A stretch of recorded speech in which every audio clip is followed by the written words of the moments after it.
And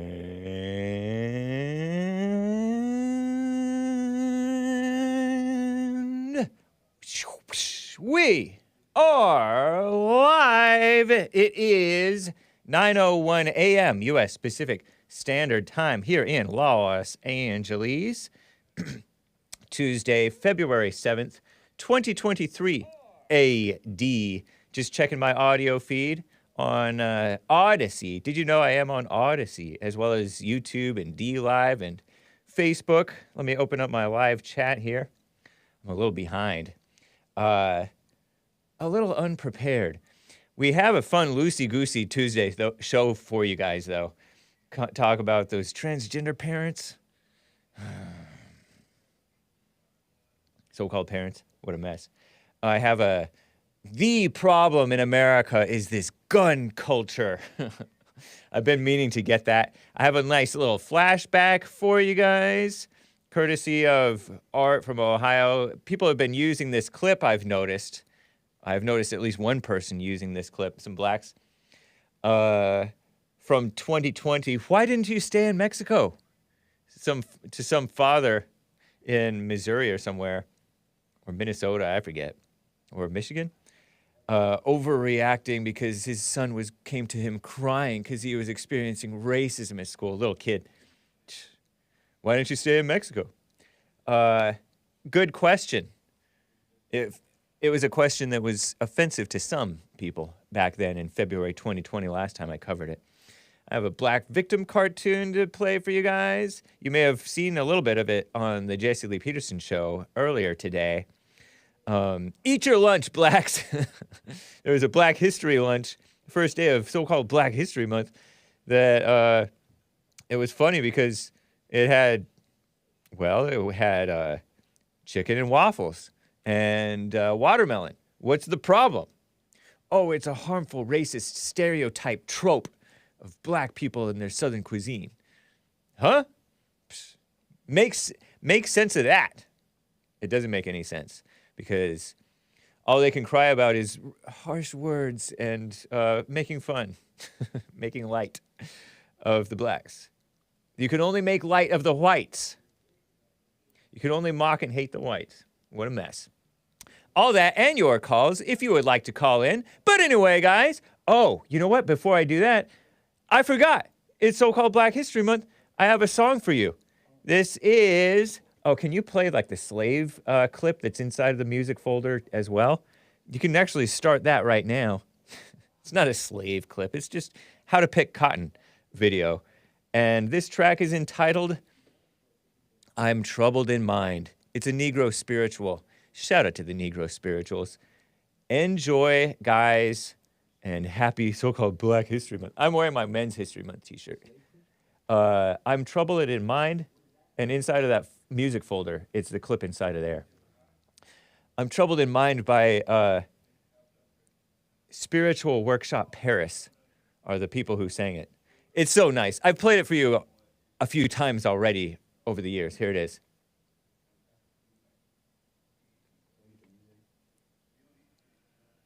Wow. I don't even know if that's a black who's interviewing him, if you're looking at the video feed here. When laden with troubles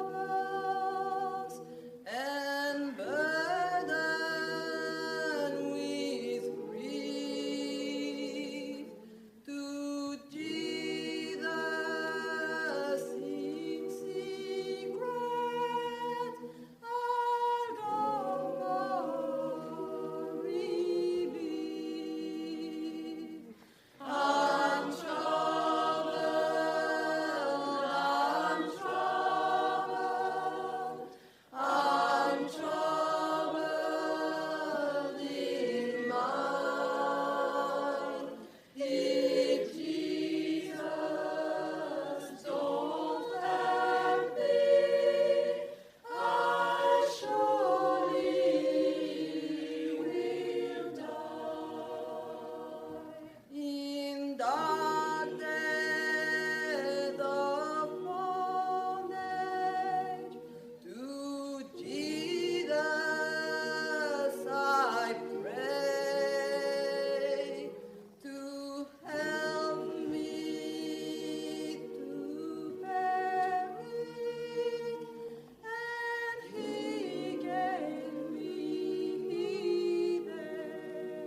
Such a great song. Thank you guys for bearing with me, and happy Black History Month to you guys. No, if you guys didn't listen to my show, you wouldn't even know that it's Black History Month unless you work at a school where they're trying to indoctrinate the kids, or you watch PBS or NPR or Commie Nonsense Network, CNN, or some other cringy mainstream media mama outlet. Please. Very unchristian, in my opinion, to promote that stuff. Don't worry, I do have some David Meece tracks to share with you. One of them from the 70s.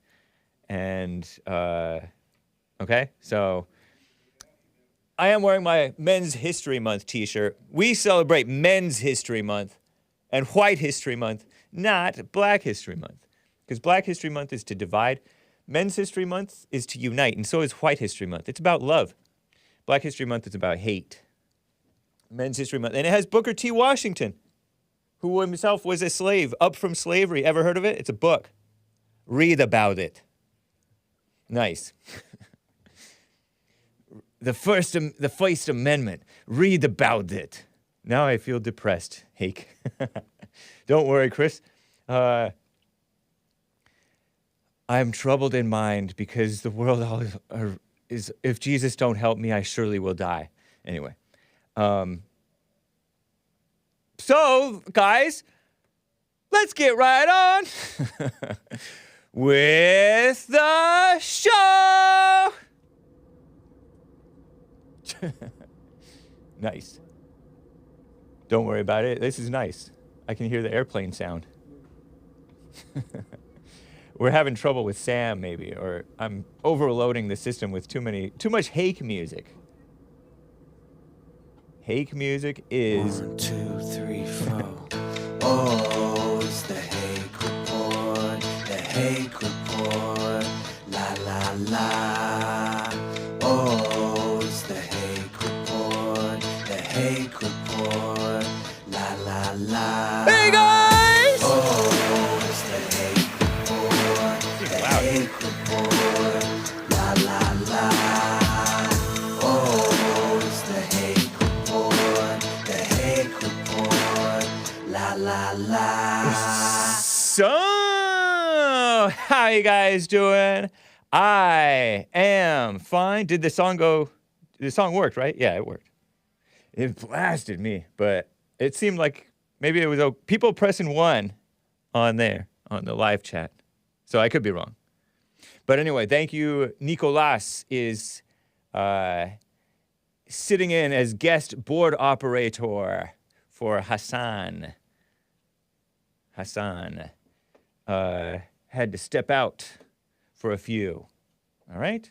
So thank you, Nick. That was cool. And he put in the little slideshow thing like Chris used to do. We haven't had Hassan doing that, but that's okay. Sometimes it's kind of good because I don't even get to the topics. But anyway, need to work on a more alpha. Hey guys, though. Hey guys, I'm Mickey Mouse. So let's jump right into this. I've been dragging my feet, or it's maybe just more incidental that I have not gotten to this. Transgender parents, transgender kids. These are both fake things. And the gays against groomers. Based gays against groomers. I should be calling them gay blips against groomers. I think this is clip 11. This was posted by gays against groomers on Twitter. And those people are... Yeah, I censored the pics. I did. These people have been on Tucker Carlson, I think, or at least some of them, one of them, one young lady who calls herself a lesbian, even though she's not convincing. They tweeted against groomers on Twitter, said, is it a coincidence that this so-called trans woman, which is a male, and I censored this clip too, because it looks too disturbed. In fact, I should probably censor the whole body because it's like a fat man wearing pink. Oh, look at this. They quote tweeted this person named named Dr. Anastasia Maria Lopez. What is this? Dr. Lopez asks. Blue check mark on Twitter. Everybody's a blue check mark nowadays, except for Haig. and Nick. And it's a person wearing this long thing that I had to block out, and little kids are holding it, and a woman is putting her hand. It's just disgusting. It's terrible.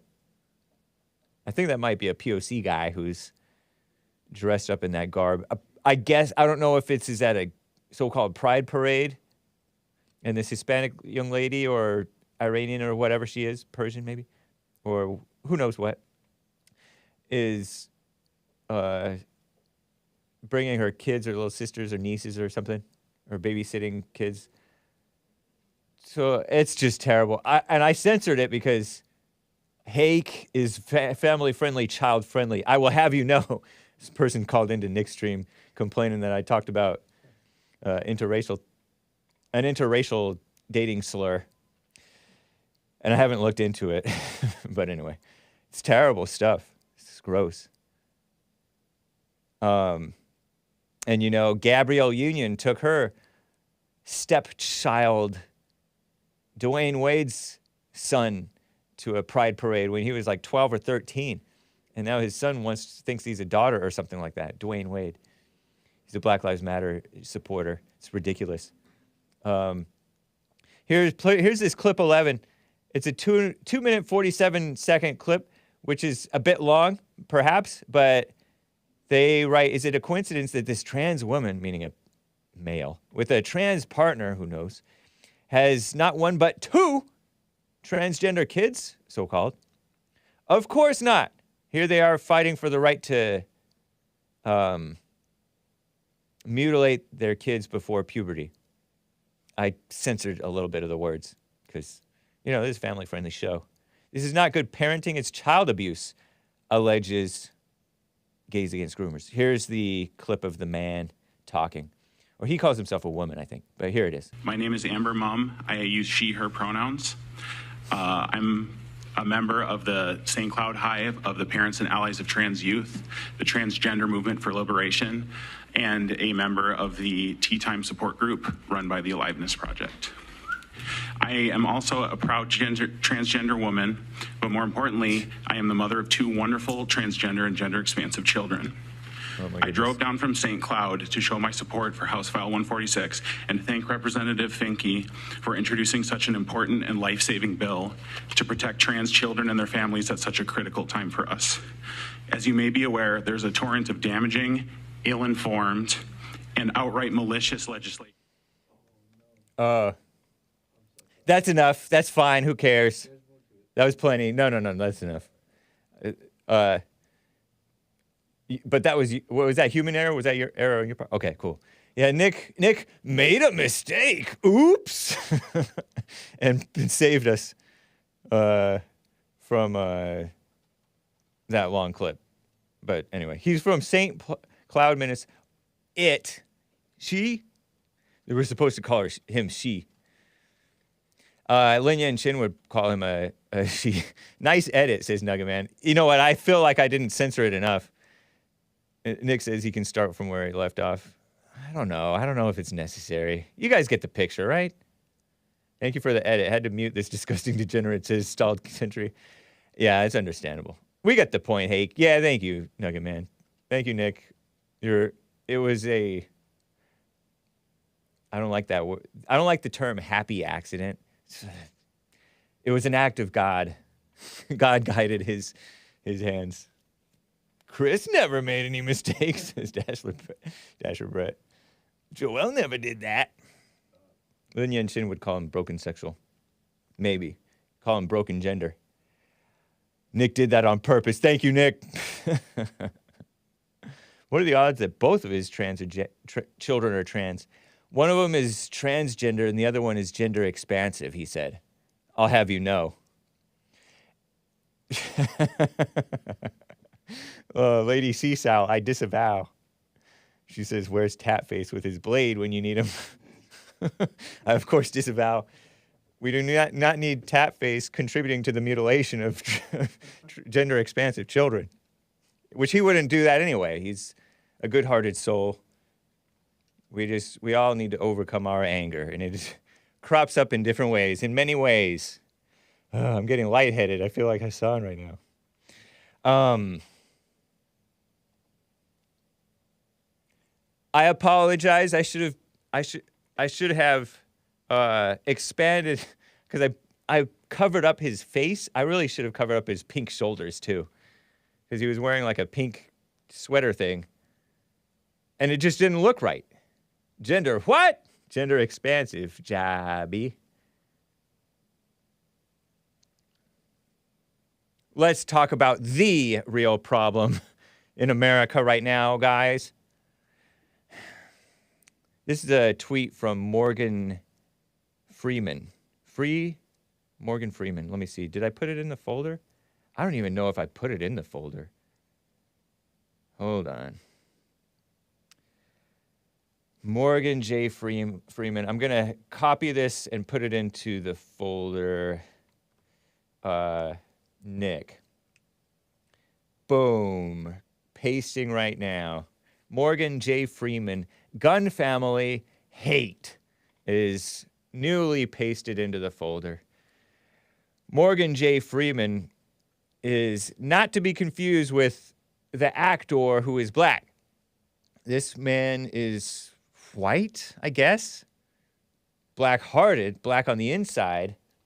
He tweeted this.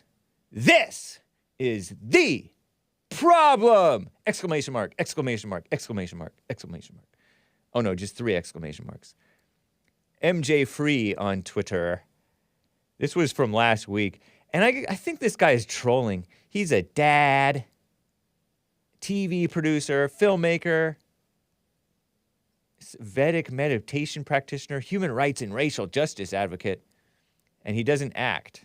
But he has a lot of people on Twitter following him, and he's a blue check mark now on Twitter. I don't know if he used to be. From Brooklyn, 247.8 thousand followers. He's only following 638. He tweeted in the beginning of February that his daughter's Brooklyn public school class are wearing hoodies in remembrance of the brutal racist murder of Trayvon Martin, by the way. Hashtag Black History Month. Hashtag Black Lives Matter. Talk about grooming. But this is what he thinks is the problem.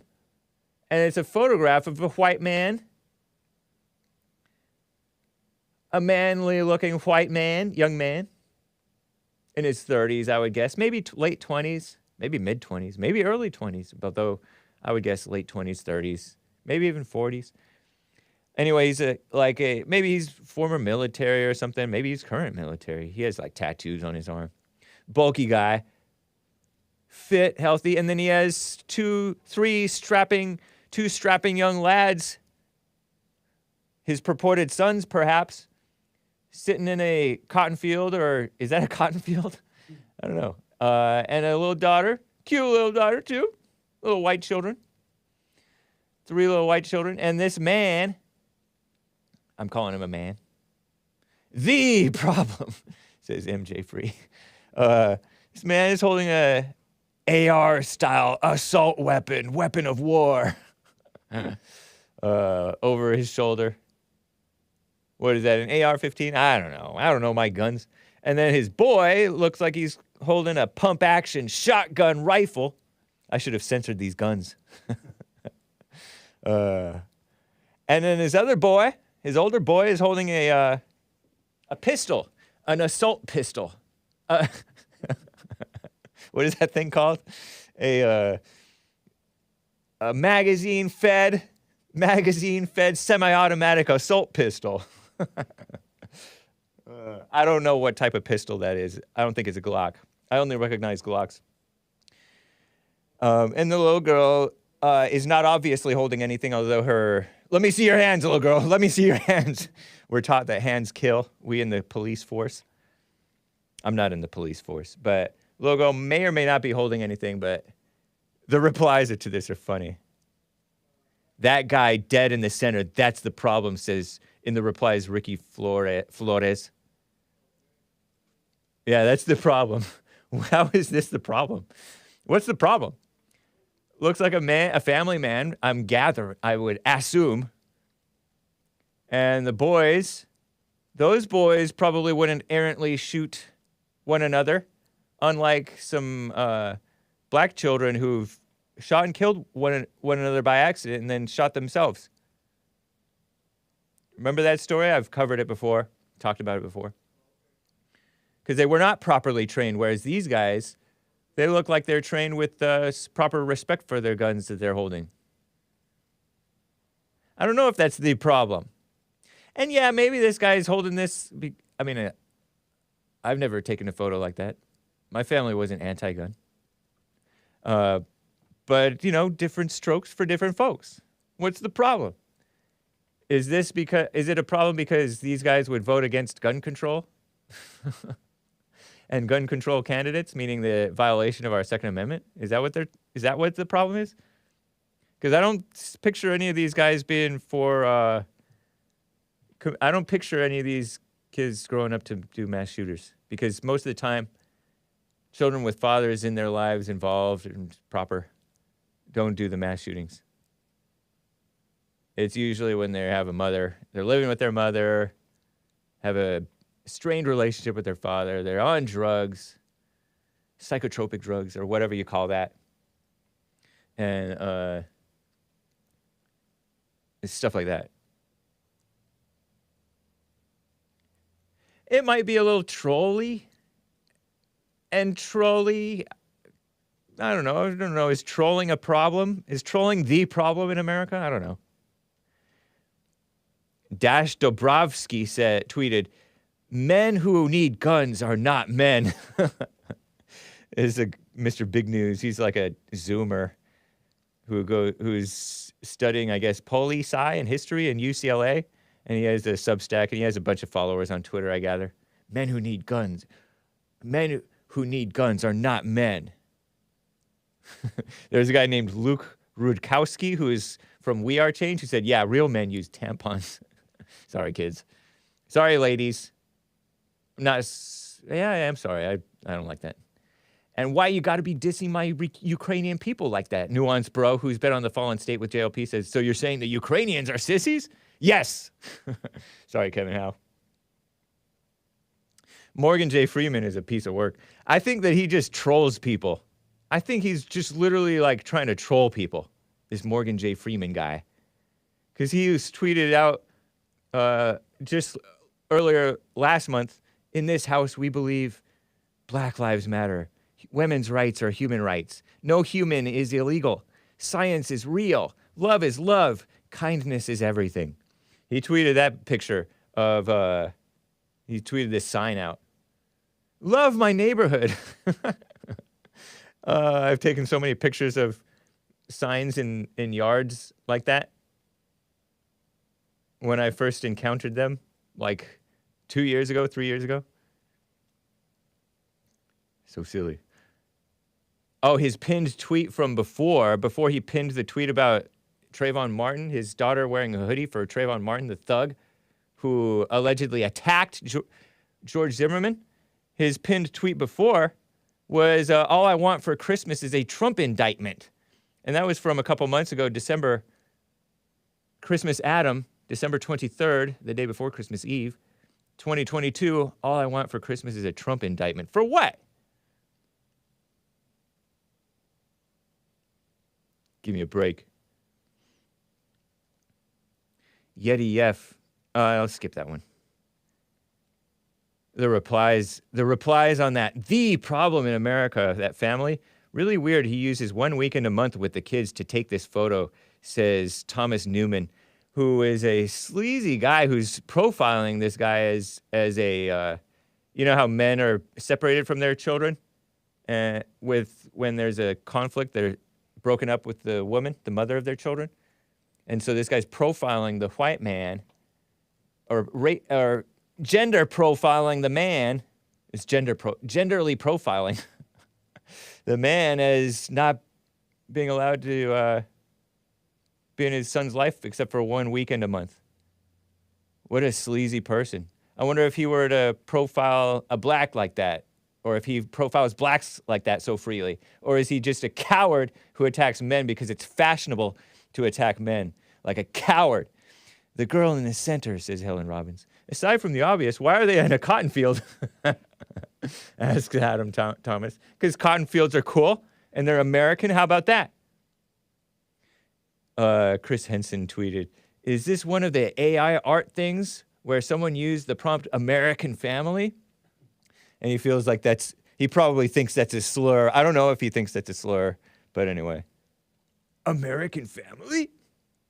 This is crazy, says Don Jose. Perhaps Legos would be better suited for the kids, says Katie. Be quiet, Katie. These are replies to that tweet. We laugh and then we realize, wait, a 6-year-old shot their teacher. It was not a 6-year-old white kid, I don't think. And I think it was the mother's gun. It was not the father's gun. And the kid, heartbreak emoji. Face palm, shaking my head, heartbreak emoji. A 6-year-old little black boy. I'm profiling the boy as black. I don't know if it was a black boy who shot his teacher. Totally different raising.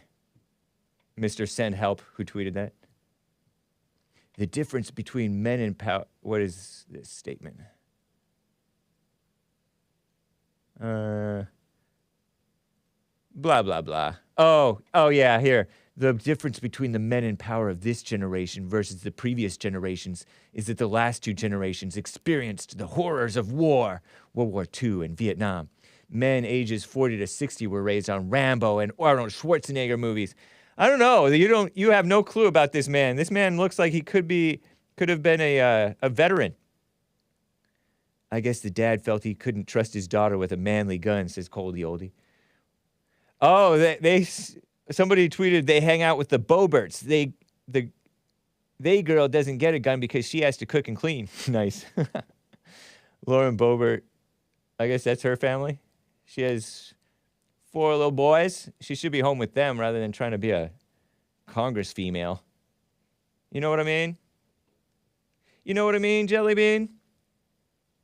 Antifa Director of Physical Education says some very toxic masculinity. Notice the girl doesn't have a firearm, which gives context to the males. The irony, of course, is that the girl has a greater chance of being a victim of gun violence in a domestic violence incident than protected by a gun. Stupid Antifa Director, be quiet. She must be their property. GOP groomers. Ridiculous. Anyway, I thought I would share that with you. That is the problem. MJ Free, Morgan J. Freeman. I think that he's trolling to get likes. I don't think he's that much of a woman. That he's that beside himself. First Blood is fire. I never saw it. I still have not seen any of the Rambos. I caught a glimpse of it. It was after bedtime as a child. But I was not allowed to watch rated R movies for the most part. Or even PG-13 hardly. Before I turned 13. But that's okay. I think I was 12 and Jurassic Park came out. And I had to go to my grandma's to go swimming instead. Let me get to some calls, guys. I have a nice flashback from a good father for you, but his son is apparently wayward, or was a couple of years ago. Why didn't you stay in Mexico? But first, let me get to some calls. Denny in Bulgaria on the line. Denny, thank you for calling. What is up? Thank you for taking my call, Mr. Hake. I hope you're doing well. I am. Thank you. Glad to hear. Mr. Hicks, I was watching your program today, and you showed a clip about, in the beginning, the person in pink. I don't exactly know how to talk about this matter because I don't want to cause troubles to your YouTube channel. Right. So I understand. Yes, sir. Mr. Hicks, I would like to give my personal view on this matter. This is actually a good thing. And the reason I'm saying this is because, and please stop me, please interrupt me if I'm saying it in the wrong way, because I really adore the program and I don't want to be of any harm. Okay. Thank you. I think this is wrong in a good way, and I'll tell you why. I think this is a good thing because, like it, and not you, but in general, like it or not, considering something or not, people know very well what is normal and what isn't. And when they see something that it isn't, Yeah. they don't actually have to say it. Like for example, if I see something wrong, I don't have to say it. I don't have to act on it. I know that it's wrong, and I know that I don't want to do anything with it. Right. And people are like that in general. I'm often talking to people from all over the world. It's like that in general. So it doesn't matter the concept. What matters is the methodology, and it's a human methodology. It's wrong, and this is a good thing because it actually saves a lot of time and a lot of energy. And instead of figuring the person out, like sometimes we have to, when you have to figure the person out in front of you, if this is a person who wishes you ill, you have to protect yourself from this person or not. Now, this saves a lot of time. And when you look at something that is not right, again, I'm trying to be as blunt as possible. Right. When you see something that it's not right, well, you know it's not right, and you simply stay away from it. Yeah. It's instinctively. It's in the instincts. True. So this is a good thing because a while ago you didn't, well, not you, but, people didn't, or not that didn't, but took some time to figure out which is which. And Yeah. now you don't have to figure out which is which. Now you just look at it for 2 seconds and you're like, okay. And if you're fine with it, okay. And if you're not fine with it, fine. But this is what I mean, that it's a good thing. Yes, it's promoted. Yes, from my personal perspective, it could be better, again, for the sake of your channel. But everything aside, it's actually good because now you can see what's in front of you. And when you see it, then you can figure it out what to do from there. So, and people lie. I don't want to say it like that, but it is like that. People lie. So they can say that something is fine, but deep down in themselves, they know it's not. Yeah, that's true. And this is an impression that stays. Like for example, somebody can say, right now I'm talking to James Hague from the United States. Somebody can say, I don't like James Hague from the United States because this and that.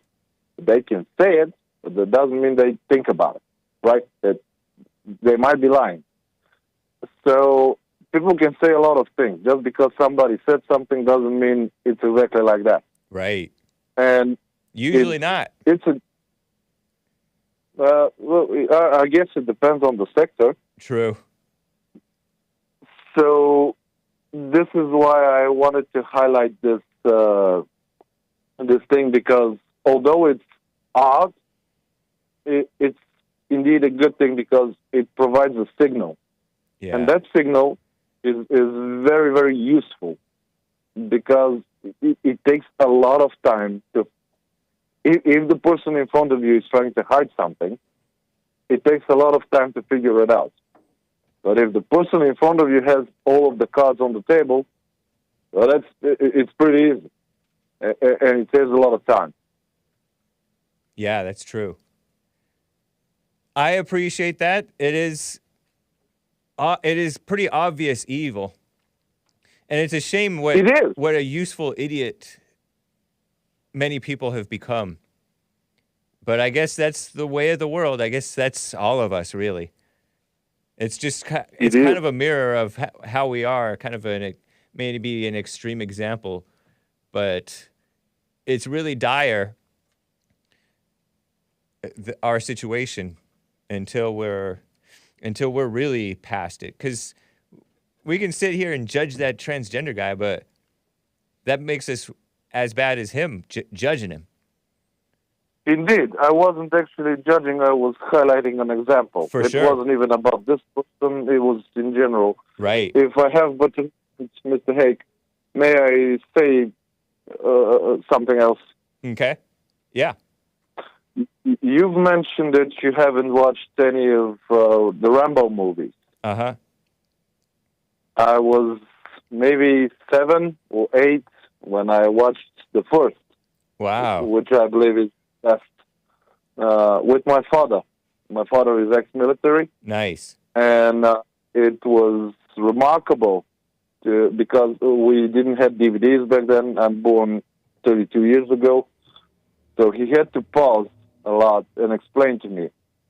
And Mr. Hake, I would like to recommend the first movie. Okay. I think you will enjoy it because it's not an action movie.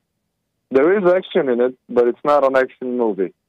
It's a very, very deep movie that shows a lot of things. Nice. And it basically shows what a very well-trained professional can do, and what can happen if this professional is misguided from a young age. And I don't know who the people that were like advisors on this movie were, but they did an incredible job. They were absolutely remarkable. Okay. And I would like to recommend the first movie. Everything afterwards is, as you said, action movie. That was garbage. The first one is incredibly impactful. All right. I appreciate the With tip, that man. said, Mr. Hicks, I would like to wish you all the best to you, your colleagues, and your listeners. God be with you, and safe path, sir. Thank you, Denny. You take care, too. Likewise. Bye, sir. Bye. Nice. Don't spoil the movie, guys.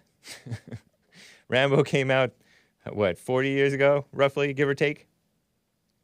Don't spoil it for me. I'm going to watch it any day now. I haven't seen Rambo. I haven't seen Scarface. I haven't seen the Godfather movies. I don't like to watch those Godfather movies. I like to watch movies about normal fights. But anyway, let me get to Alexander out of California on the line before I tell you about this flashback about this good father rejected by his son. Alexander in California, thanks for calling. How you doing? I'm doing well. How you doing, James? I'm doing well as well. Is this your first time calling in like a year? Pretty much. Nice.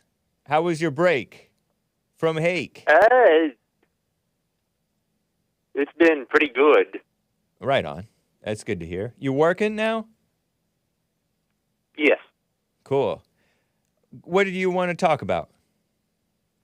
Okay, Nassim Talib, author of Black Swan, Anti-Fragile, and many other books. Do you know who he is?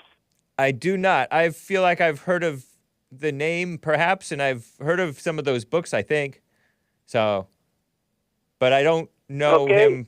I'm not really acquainted with his this person. Well, Not his he's not public exactly image he's not exactly conservative, but he has convinced me to agree with you on two different things. One is distrust of intellectuals somewhat. The other one is, of course, respect and default and andering to tradition. Those are two things that he's convinced me of. Respect of what? Somewhat. Respect of what? Tradition and skepticism of intellectuals. Okay, respect of tradition.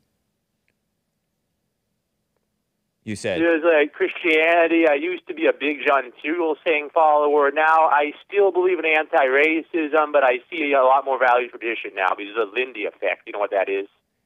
The what effect? You know what the Lindy effect is? That Lindy effect.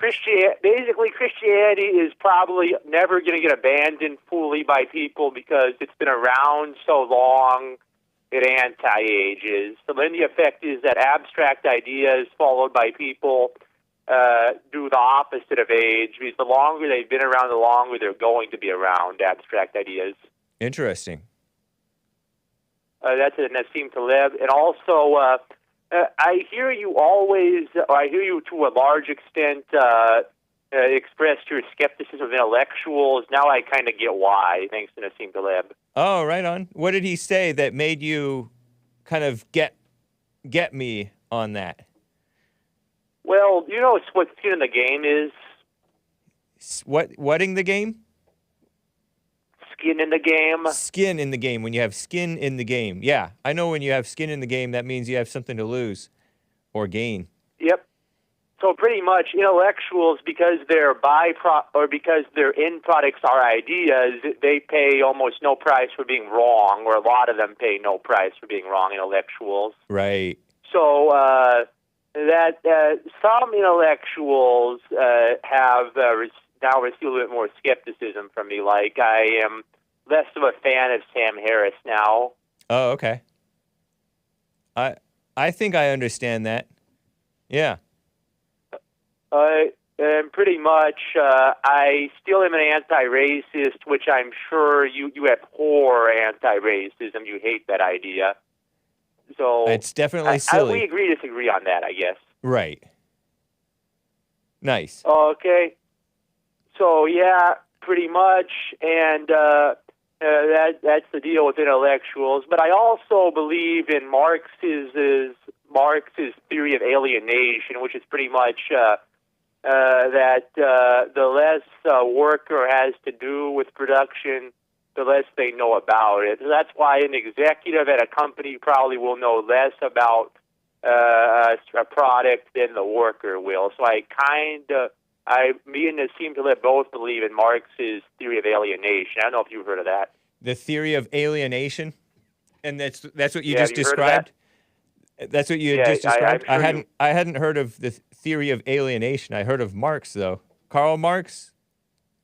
Yeah. He's the guy who was an atheist, extremely atheist, right? He wanted to get rid of Christianity to push communism, basically. Well, yeah, the funny thing about that is the Ben Burgis guy you had on your show a while ago, Ben Burgis is not an anti-theist. Ben Burgis thinks that religion is fine so long as it's conducive or not promoting unfair social hierarchies, according to Ben Burgis. So Marx himself... But that's may have been effectively atheist, anti-Christian. What's effectively anti-Christian? When you say a religion is fine as long as it doesn't have social hierarchies that are unfair. That's anti-Christian, because who's to say what's fair or unfair? Who is he to say? Hey, says him. Okay, we agree to disagree on that. Sometimes I think that social hierarchies are unfair. They may or may not be, but it's kind of irrelevant. Because it's a reality of life. Ben and his wife divorced. Oh, he did? How did you hear that? That's what she put on her Instagram. Oh, his wife posted on her Instagram that she divorced him? Oh, I didn't even know that he was... I don't know if it was mutual. I didn't even know that he was married. Ben Burgis. He's been on my show before. On your show when you interviewed him. Oh, he did say that he was married when he was on my show? Yeah. I don't... Yeah, you said that... He said that she was one of the fake Christians that you call... as you put it, they're fake Christians. Oh, because she's a liberal. His wife isn't. What? Because she's a liberal or a communist herself? Yeah, I mean, he's a straight-up atheist. Right. She's what you would call a fake Christian. I would call her a real Christian, but that's a difference of opinion. Oh, okay. Why do you call her real, and why would I call her fake? I mean, I would probably believe in tradition a bit more than she would, because I believe in the Lindy effect, and that tradition is often a good thing. Sometimes I think it's good, sometimes I think it's bad. And I don't see what's wrong with abortion. Sometimes you think that's evil. I don't see what's wrong with it sometimes. Oh, okay, so she's for...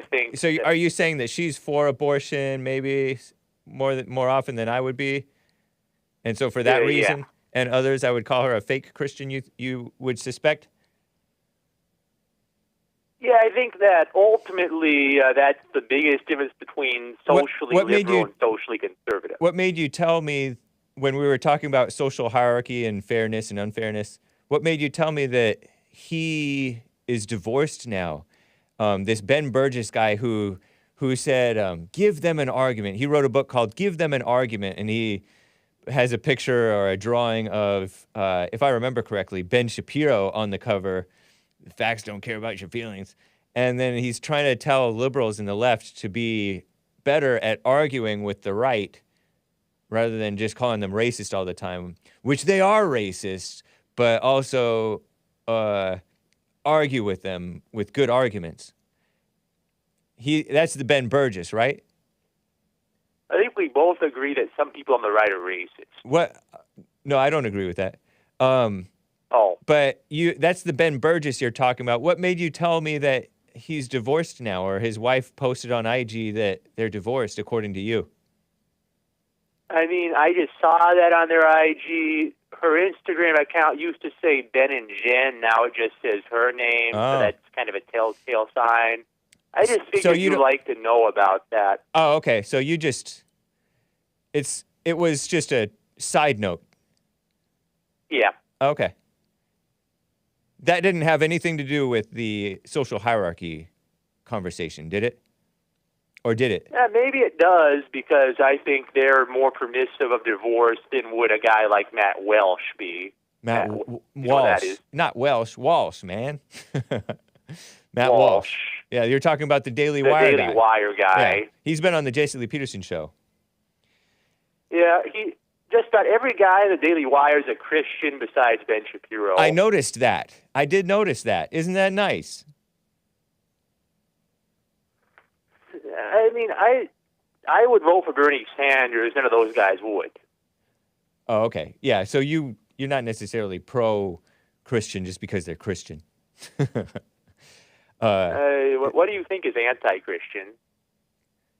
The DOJ is anti-Christian because they think that it's extreme to be for actual real marriage as opposed to so-called same-sex marriage. Stuff like that. That's an example of being anti-Christian, is pretending that you can be Christian and for so-called same-sex marriage when I don't think you can. It's certainly not very Christian to be for same-sex marriage.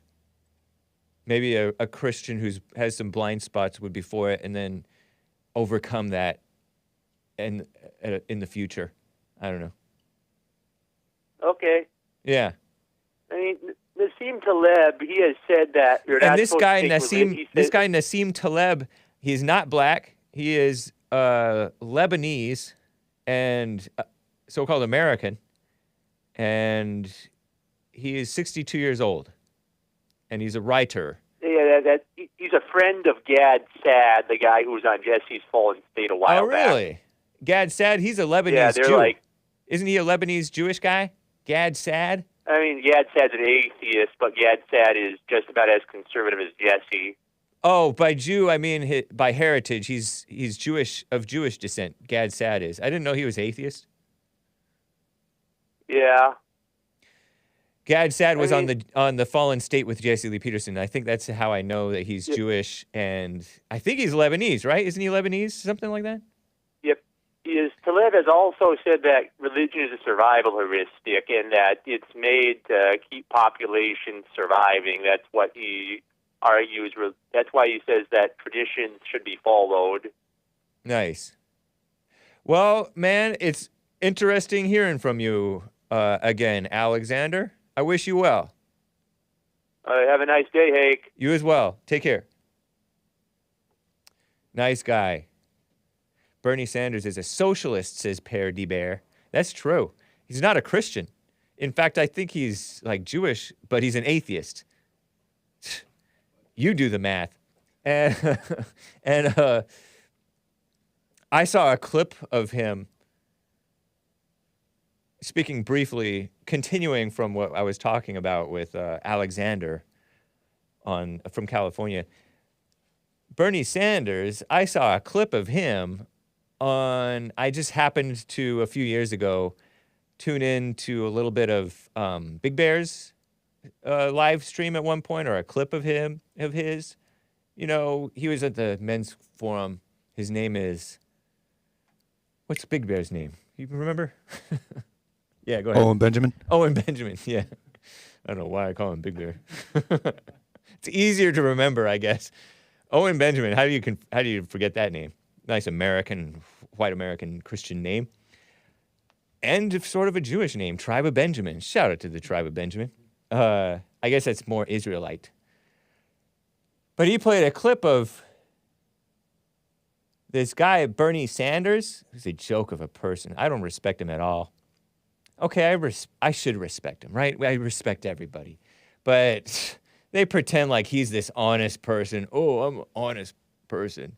I want outright democratic socialism. They put democratic so it sounds less harsh, but he's a communist. He's a communist.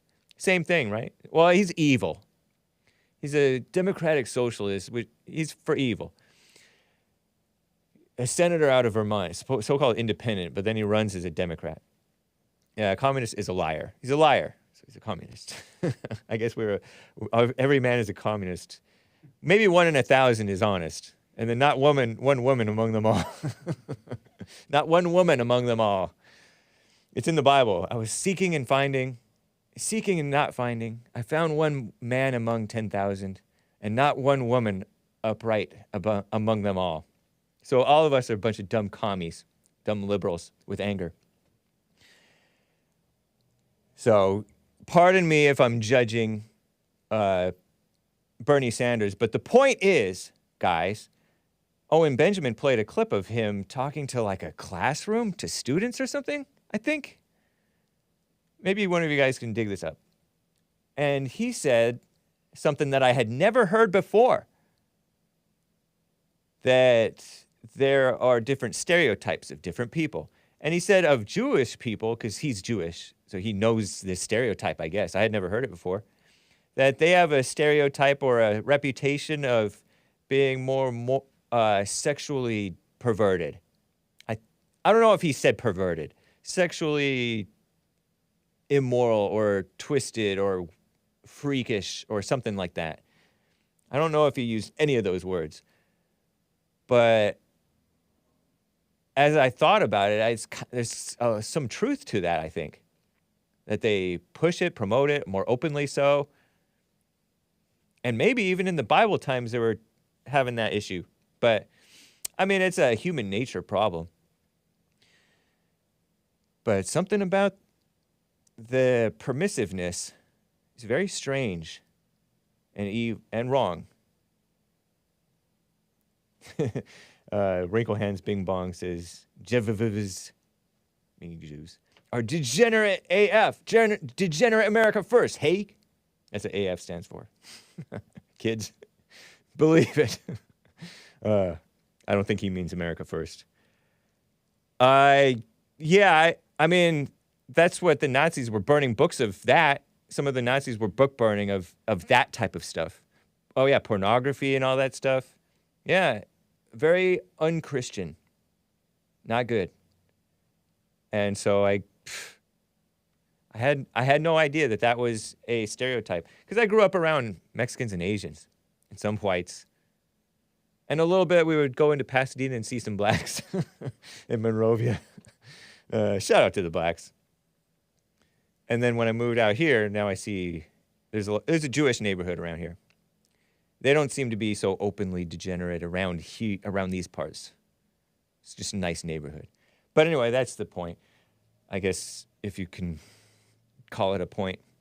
Let's listen to this track. This is Follow You by David Meece. I almost said Michael. Michael W. Smith. David Meece, Follow You from 1978. And I forget what the name of the album is. But anyway, maybe I'll tell you later. Enjoy, press mute, grin and bear it, you musical Philistines, and I'll be right back for hour 2. Hang tight.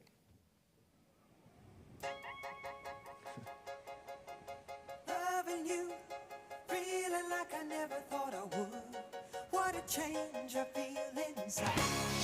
How I wanna give you everything I have, every moment of my life.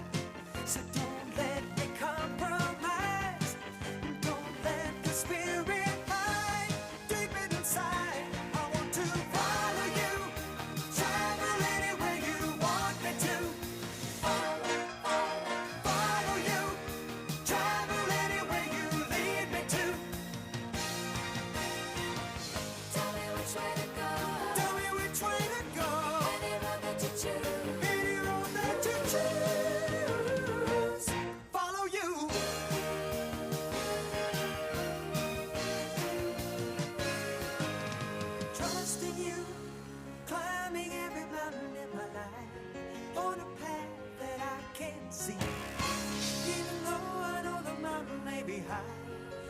it starts to get too steep.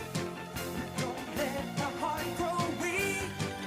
Don't let me lose the strength that I need. If I'm to follow you, travel anywhere you want me to. Follow you, travel anywhere you lead me to. Tell me which way to go. Tell me which way to go. Any road that you choose. Any road that you choose. Follow you. Lord, I know that it won't be easy. But as long as your spirit leads me. Carry on. Carry on. Carry on. Carry on. To follow you. So good. Travel anywhere you want me to. What Hassan usually does, he puts me in the corner. But it's all right. Anywhere you lead me to. Follow you. Travel anywhere you want me to. Follow you. It's an upgrade. This song is not morally straight. This music is an upgrade from the usual hate jam.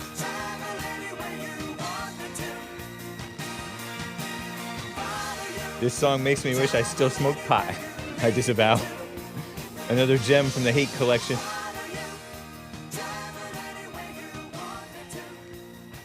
Was that song loud enough? I know one of these songs was...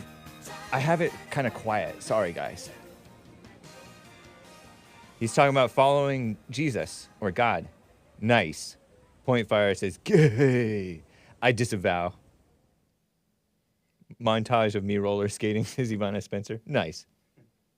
Well, thank you guys for Perfect Strangers intro, cutting room floor find. I'm not sure what that means, Greg White, but it sounds nice. You whistling? Asks Sion. Yes, I was whistling. Well, thank you guys for bearing with me through that beautiful music. I have more where that came from. We're going back to the earlier days of David Meece, back from the 90s. Let's read some super chats, guys. There was a super chat yesterday that I did not get to. Eli _Ja. Is he, what, is he Jamaican man? I don't know. I don't think so. Ever notice J3WS, which is Jews, on D-Live? On D-Live, when we censor the Jews word. So they came up with all different spellings. Love to pit white. Oh, ever notice Jews love to pit everyone against whites? Question mark. Yeah, it's such a mama thing. I don't know. It's like they see whites as a threat because whites don't go along with them as much. They tend to identify with the victimhood thing, with the female thing, because they have a female mindset of a culture, and they have a they were slaves too, just like the blacks, and they were, you know, they were holocausted according to history, according to accepted history. And that's more important. Remembering that is more important to them, most of them, than remembering God. According to a study that I saw from Real Vincent James on Telegram one time. That was not a study, you know, a poll. So, yeah, they see whites as their enemy when whites are the best friends. But are we really their friends? Christians are their first line of defense, Hake, says Frederica. Yeah, a lot of Christians are. You know, like the rhinos. The rhinos disavowed the Muslim Somalian refugee woman, Ilhan Omar, who is, according to Super Dave, less attractive than Obama Biden's Jen Psaki. And it was so phony. They shouldn't have. I mean, they disavowed her for anti-Semitism, not being anti-American. You know? Not being anti-white, not being anti-Christian, not being a woman and a Muslim in the government And an SJW, worst of all. Because you could be a woman, I guess, in the government nowadays, and doesn't necessarily mean you're for 100% evil. Look at Marjorie Greene. She's, every now and then, she's right. She wants what's right. So yeah, and bet you most of those rhinos call themselves Christians. It's ridiculous. So I know what you're saying, Frederica. But, anyway, whatever. More super chats from Lin Yen Chin over here on streamlabs.com/The Hake Report. Please tell that Filipino clown caller that that anti-racist means anti-bias, and bias describes every impulse of preference or desire, including his bias to keep breathing. He also has terrible spinal alignment, kind of like Hake sometimes. He is anti-life in being anti-racist, says Lin Yen Chin. Racist. He spells it RAY-SIS. Thanks for helping, Nick. I have trouble enough with my own genetic incompatibility to English, no matter my effort to focus my message for the individual recipient. It's made worse through additional filter of other POC being genetically incompatible too, says Lin Yen Chin, as a nod to Nick helping out. Nick says, I get you more often than not, Lin Yen Chin. Right on. Thank you, LYC. Most of the time, he would say.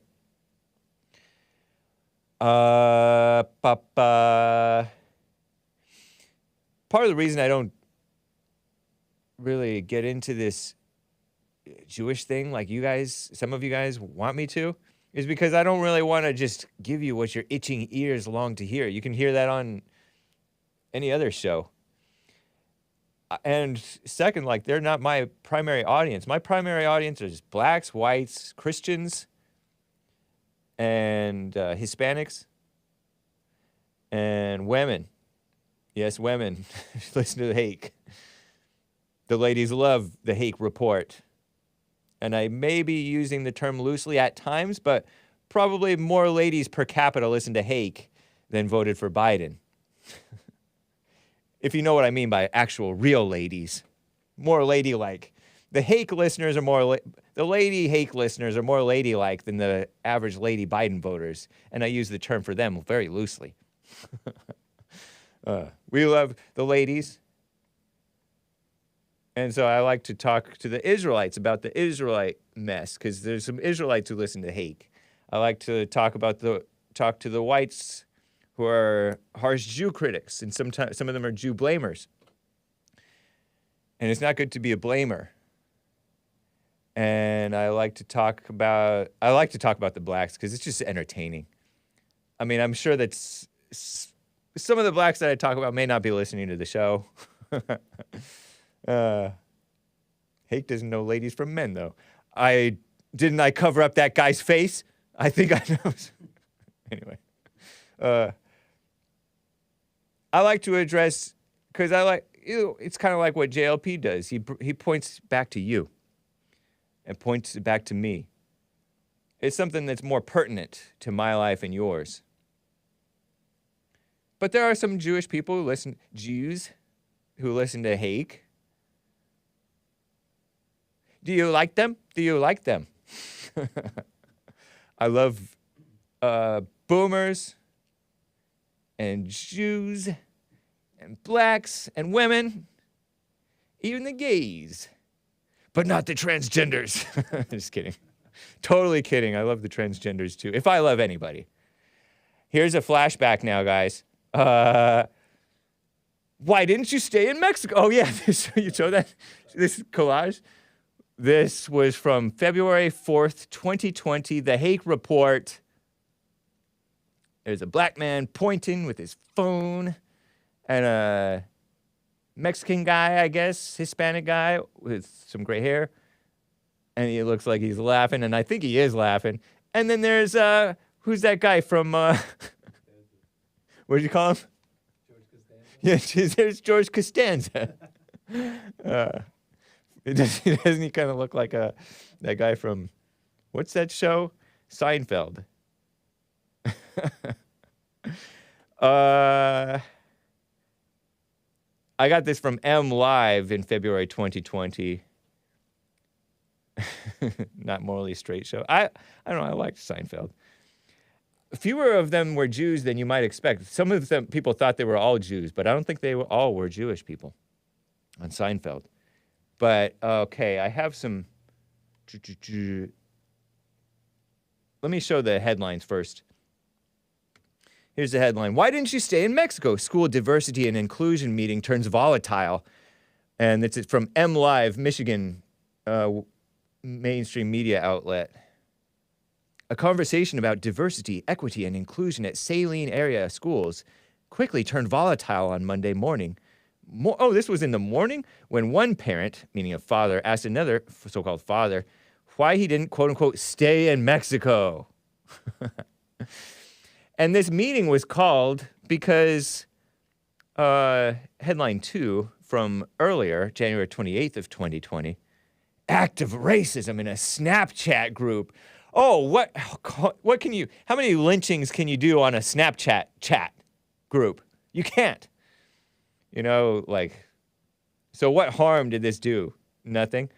Was denounced by Saline area schools. Racist comments, oh dear, made by high school students in a social media chat group.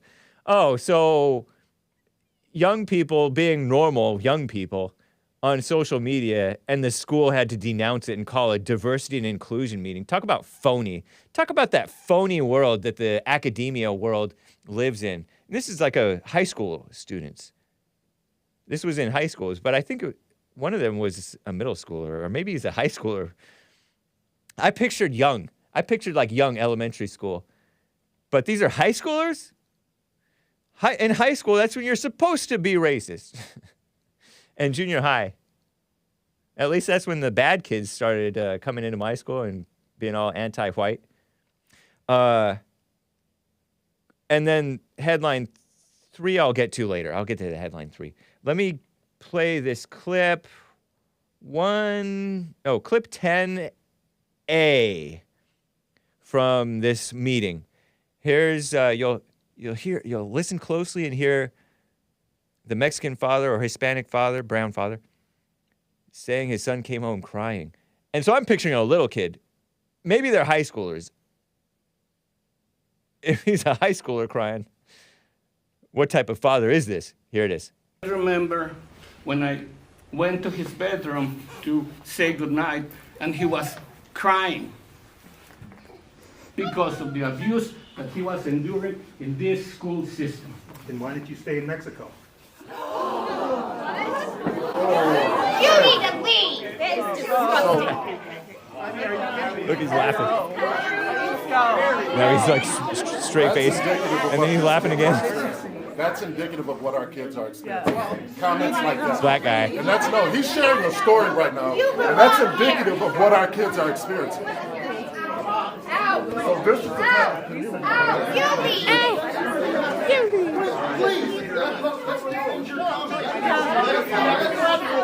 This is a platform for discussion. That's right. That's right. Okay. You're right. You got the floor. I got You got respect the for you, floor. buddy. Wherever you are. But no, you got the floor.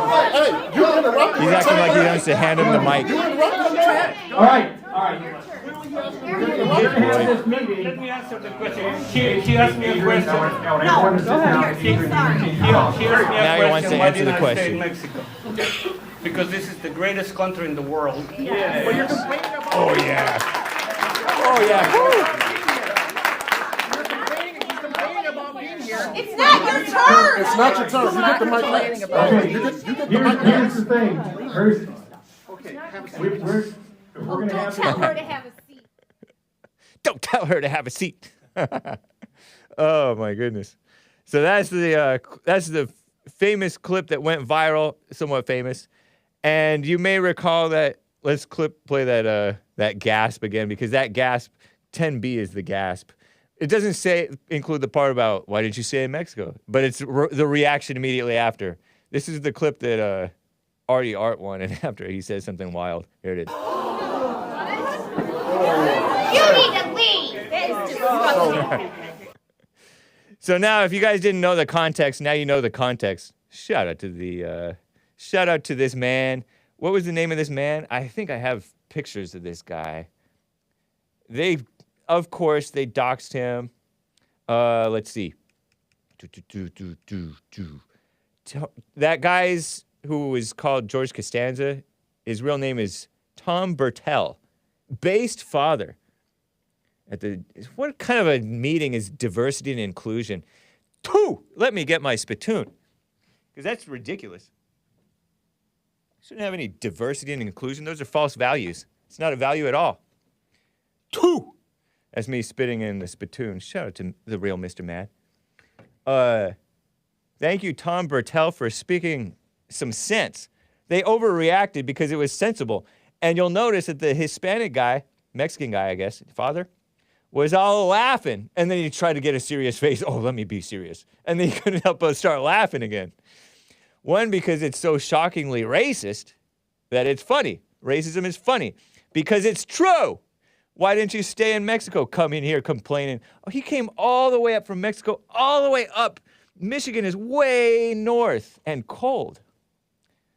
I don't know how he can bear to be in there. But anyway, good for him. The racist Snapchat incident.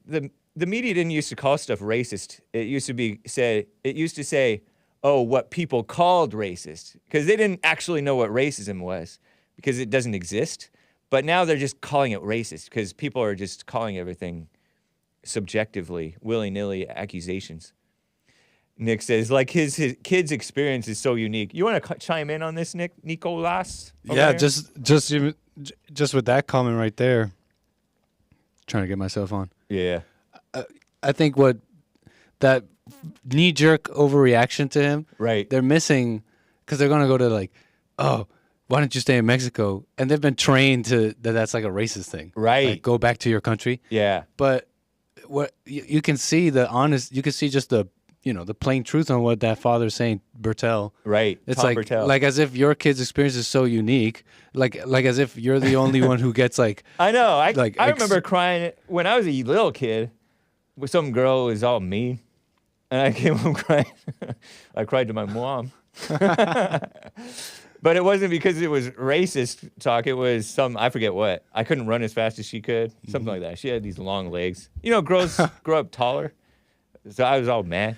But you don't get to. I didn't get to stay home in right. City. Or hide behind race and use it as a weapon. Yeah, I know. You just had to deal with it like anybody else. I know. And that's like, oh dear, talk and name calling. I was called white boy and all this stuff.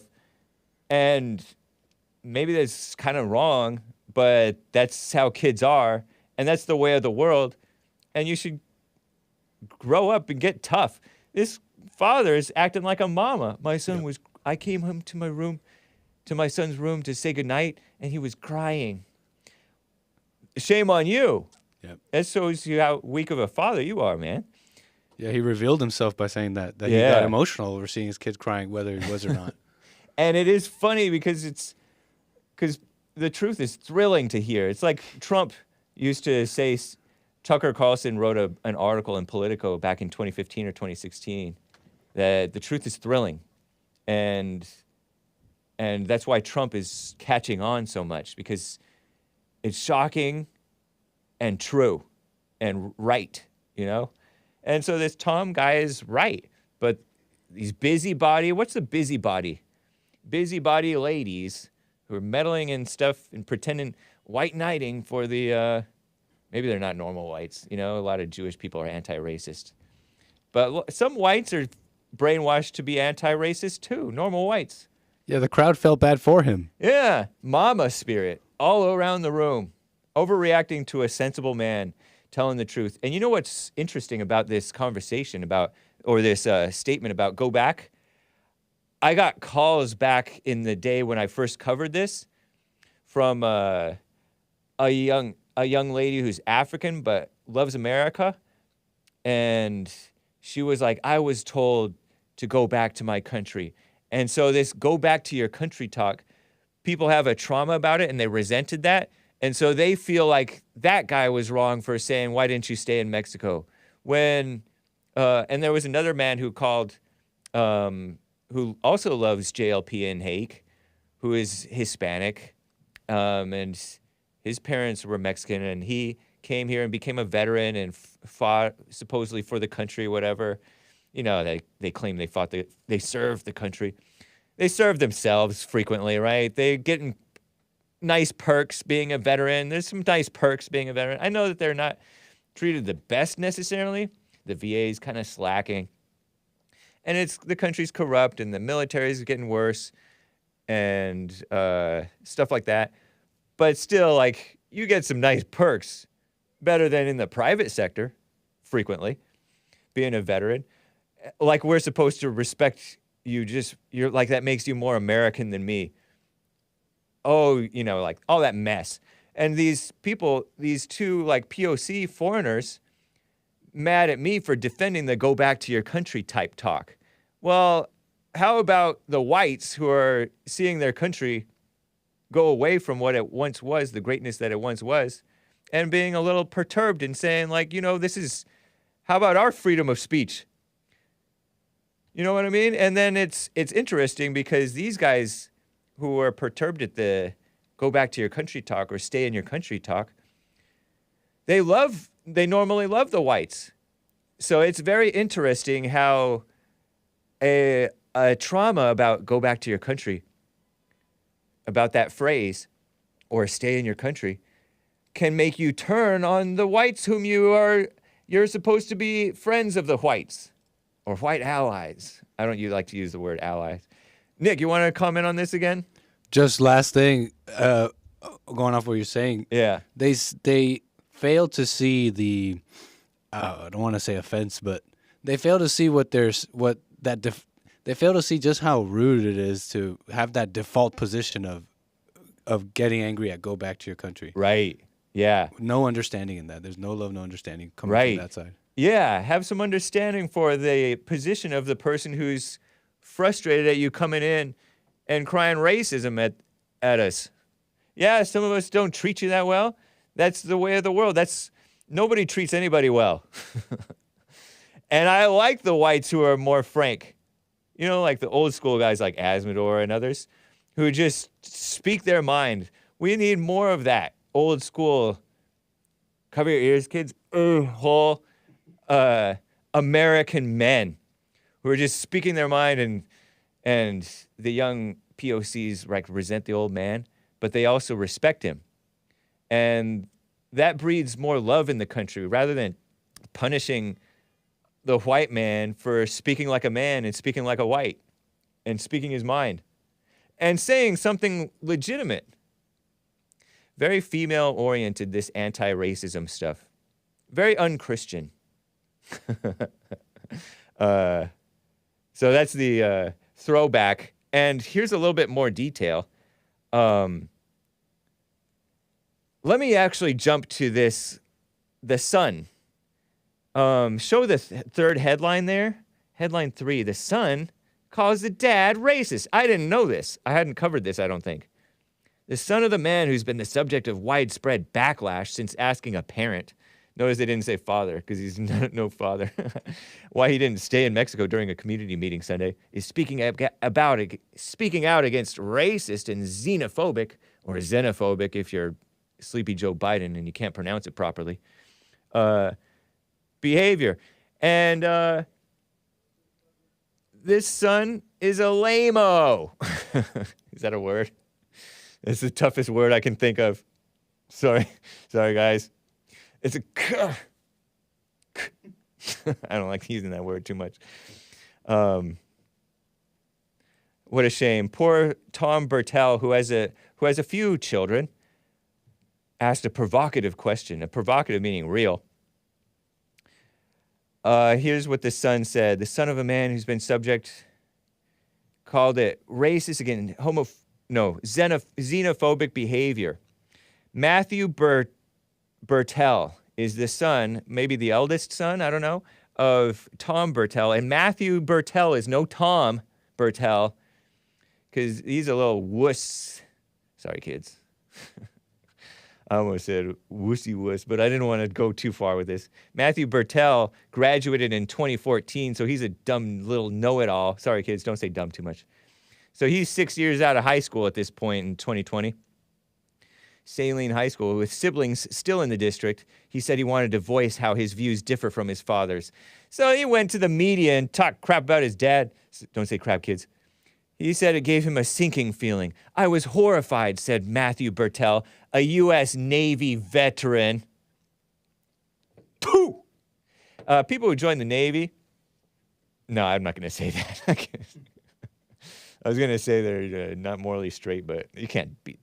It's not true. Okay, there's some truth to it sometimes. Who's studying computer science and math at Yale University. So he's this blind, brainwashed little Zoomer guy. Not the good kind of Zoomer. At some points in my life, I've felt immense dread and a sort of sinking feeling, like, oh my God. So I think it was that feeling, he said, about hearing about his father saying that. Racism was not uncommon when he attended Saline schools in Michigan. It isn't uncommon in many environments, he added. It's always around you. It's microaggressions. A grown adult male talking like this in his 20s. It doesn't always come in the form of something totally obviously racist. Oftentimes, that's not what racism looks like. I don't think there's ever been a long period of time where I didn't see either the effects of racism or racism itself in any situation. I am a white guy. I am not the person to be asked the question. There's so few people of color in the Saline Area Schools District. Asking them if they've experienced racism would make much more sense, he said. What a white kiss-up. The district was 88% white, 4% multiracial, 4% Asian, 3% Hispanic or Latino, and 1% black from 2013 to 2017 per National Center for Education Statistics. Tom Burtell declined to speak to a reporter after the meeting Monday. Good for you, I guess. I'm not sure. They say not to talk to the media. Sometimes you could. I don't know. It's dumb. Anyway, the son doesn't know better. But maybe it doesn't reflect well on the father that his son is so... I saw a chat about the Navy. Brainwashed, but I'm shaking my head. It's all a bunch of division and evil. Let me read some super chats before I get to calls. Lin Yen Chin gave a super chat saying, quote unquote, racism is just a so-called PTSD, post-traumatic stress disorder, of overreactions flowing between both the so-called victims and those they represent as villains for having their own freedom of expression and freedom of association. Insecurity is all it is. Racism is a misnomer. Yeah, basically they call whites racist for speaking too freely and too truthfully. That's more often than not what's called racist. Jordanos gave a super chat. Hank ain't innocent? Ladies? Hank, would you prefer Vanessa Williams, Connie Chung, or Eva Longoria? I'm not going to answer that question. I'm not going to dignify that question with a response, Jordanos. But thank you for the super chat. I don't know who Vanessa Williams is. I mean, I think I might know. It's like, is it a singer? I forget. Is she black? I think she's black. And then Connie Chung was a pretty mainstream media news lady from the mainstream media news. She went to CNN at some point, I think. I liked her as a kid. And then Eva Longoria, that's like a Hispanic, I think.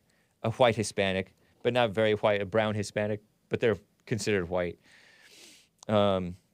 She's supposed to be pretty, I guess, but isn't she a Democrat?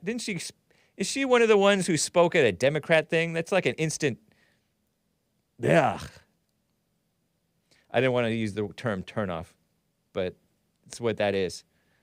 So, none. Red flag, says Nick. It's worse than a red flag. It's instant DQ. I don't know, maybe not. But for her case, Let me look. Let me see the face. Oh, pooh! I know that face.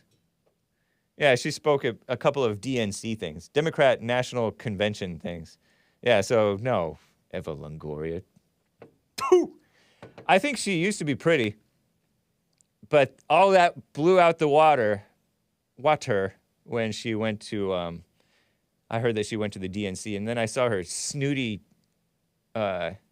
face. I'll just leave it at snooty.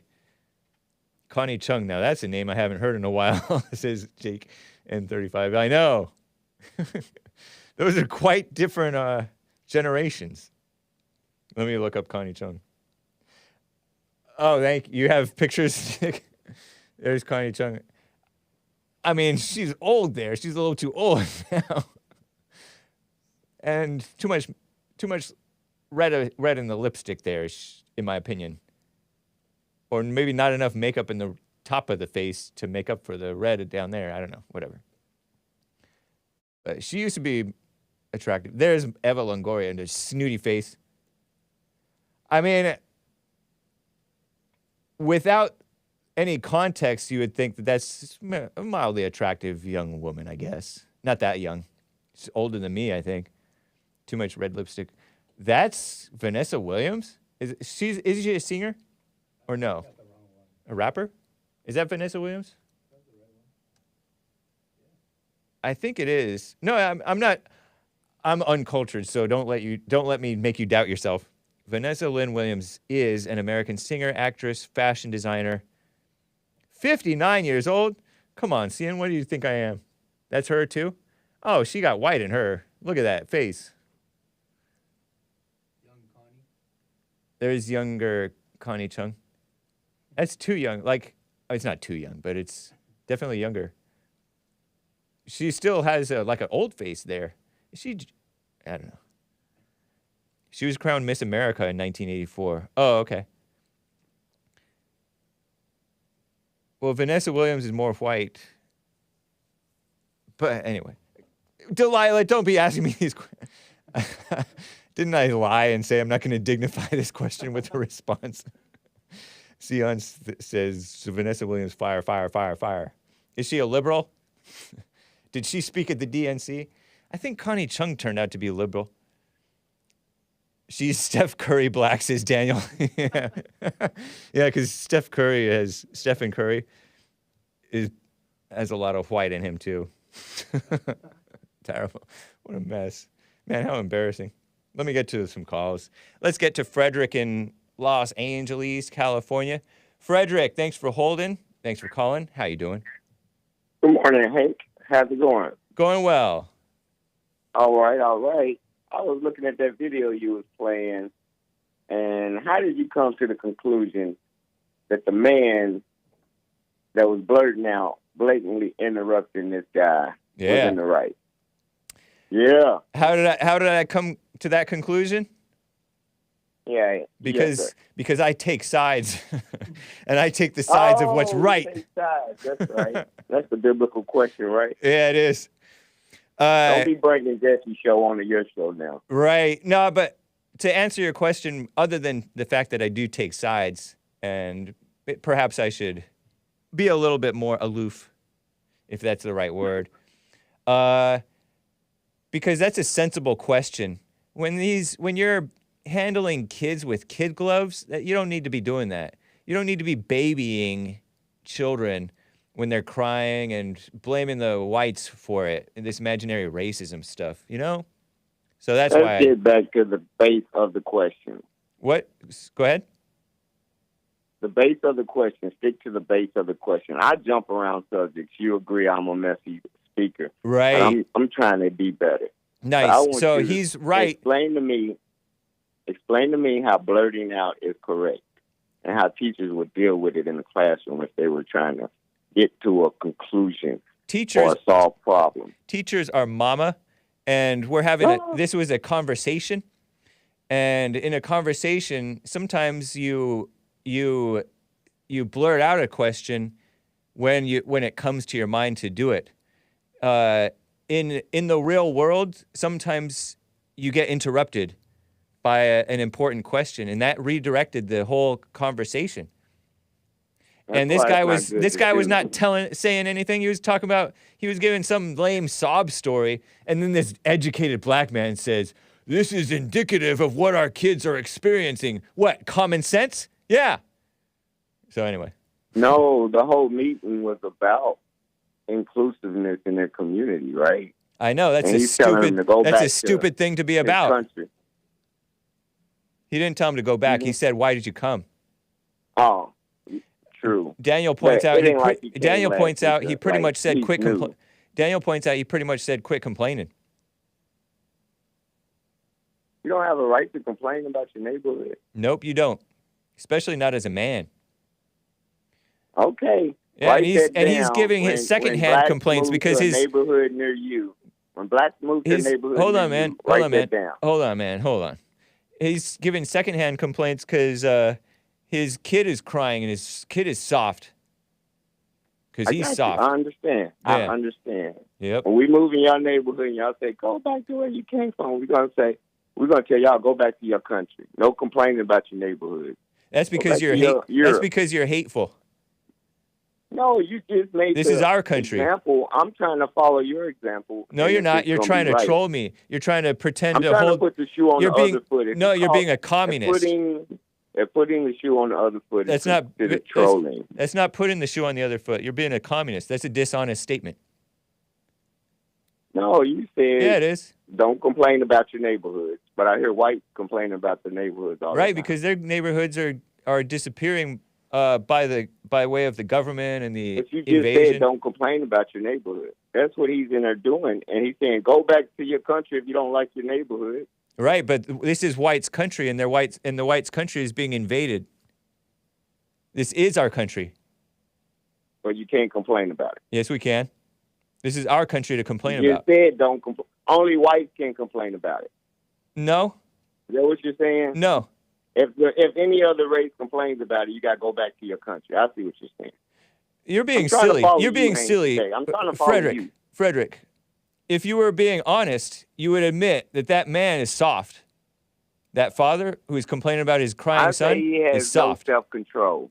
No, he's soft. If he would have raised his hand, soft? Got the microphone. No, Frederick, the Mexican who is complaining, is he soft? No, he's concerned about the way things are going. Is he soft? He's voicing his opinion. Don't we have a is he right soft? to freedom of speech? Frederick, is he no, soft? No, I'm saying no. He has a right Why to is he not soft? Speech. What is not soft because he about? Has the nerve hold on. Up in front of all them people. What's not? I'm what's not? To you. Hold on, no. What's not soft about complaining in public, telling the whole world that your son was crying?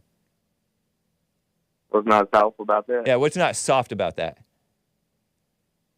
I mean, that sounds like he's just telling the truth. Is he going to say my son didn't cry and lie to people? He doesn't need to. He doesn't need to address it at all. That's not truth, man. He may be telling a true story, but that's soft. Oh, you're saying he's out there trying to get white guilt, more compassion. Yep. Is that what he's doing? Yep. Oh, I see. And that dude and he's being like, soft. Hey, you don't need that here. And he's being soft. I see. Okay. You corrected me today. I'm sorry. You admit he's soft? He must be soft. He must be. You don't see that he's soft for yourself? Perhaps you're right. I'm not going to agree with you. For sure I'm right. I have my thoughts. Perhaps you're right. You know. Guaranteed I'm right. I'm saying. What was his son crying about? Out, like if I came in Jesse Church and just blurted out, go back while somebody else had the microphone, y'all kick me out of church. Because church is about a conversation, and that was a town hall meeting. They were having a conversation. It's a town hall meeting is different. A town hall meeting is different from a church. I don't think that's really a church anyway, but I mean it's called a church. It's a gathering of people. A town hall meeting. You don't a need town that hall many meeting is people a to have different. a church. You're changing the You subject, can have Frederick. 3 people and have a church, right? You're changing the subject, Frederick. I'm sorry. A town hall meeting is different from a church. But I believe they pass the microphone around and everyone can speak at their turn. Right, but we don't blurt out. At a town hall meeting, you can blurt out. They passed the microphone. You can't blurt out, no. Yes, you can. He did. When it was wrong, that's why they was like, no, hey. That's not why they overreacted. I believe that's why he overreacted. No, that's not why they overreacted. They overreacted because he said something true. He asked the question why you come here, right? That was a true question. That's a question. That was a true question. That's a true question. I get a question answer itself. It's a true question, huh? Yeah, it's a real question. Because these Mexicans come up here and I'm not gonna. No, hold on. These Mexicans come up here and they complain about the racism of the best of the whites. They complain about the racism of the best of the whites because they know that they can get something out of it. I agree. I didn't see them coming over like this during slavery. They waited to the right time, and y'all need to quit. Y'all need you to didn't see them during slavery. Exactly. You don't know where they were during slavery. You weren't even alive during slavery. Hey, but you hate whites too. They're not asking for reparations. You hate whites too, huh, Frederick? No, I love whites. No, you They're don't. Compassion. You do not love whites. However you think I feel, Hank. I'm not gonna argue. No, you don't love whites because you want white guilt. That's not love. No, that is love. No, it's not. Everybody love everybody. No, they don't. You should. Do you agree? You don't even know what love is. Oh, wow. Hey. Because you're trying to say that we need more white guilt. That's love. That's not love. Yes. You're a we mess. Need softening of the heart. Guilt is not a soft heart. They need less religion. That's the hardening of the heart. Guilt is soft. Guilt is not a soft heart. Soft is not a soft heart. Guilt is woman. Soft is not a soft heart. Are you a woman? Heart. Am I a woman? Yes. My character, Frederica, the name is, I was raised by a black woman, so I'm emotional. So I kept the name and stuck with it. This is just a character. That's why I call myself Frederica. No, but you think that guilt is love and soft-hearted, but it's not soft-hearted. It's not the right kind of soft heart. That's like a soft, mushy woman heart, Satan heart. Woman heart? Yes. Listen. I gotta go, okay. Frederick. All right. You have a great day. All right, you too. Take that shirt off. It's supposed to be Black History Month, not Men's History Month. There is no Black History Month. That's fake. All right. Have a good day. Bye. What a mess.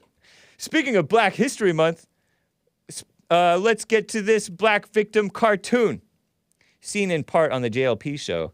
New York Post tweeted out this article, critics slam Disney for the Proud Family anti-white episode.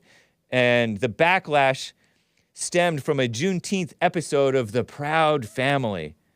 Louder and Prouder, a reboot of a supposedly popular early aughts, meaning early 2000s cartoon. I never watched it. I never heard of it.